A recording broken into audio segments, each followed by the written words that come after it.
காசு பணம் இல்லாதவன் ஏழை மகன்தான். அவன் காட்டோரமா ரோட்டோரமா படுத்து தூங்குறான். சொத்து சொகம் உள்ளவனோ செல்வ மகன்தான். அவன் பஞ்சு மெத்த போட்டிருந்தும் முழிச்சு ஏங்குறான்.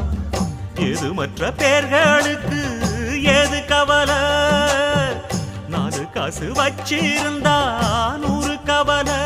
இங்கு ஆசை வச்ச நெஞ்சுக்கெல்லாம் அமைதி இல்லையே. என்ன வேலை அது என்ன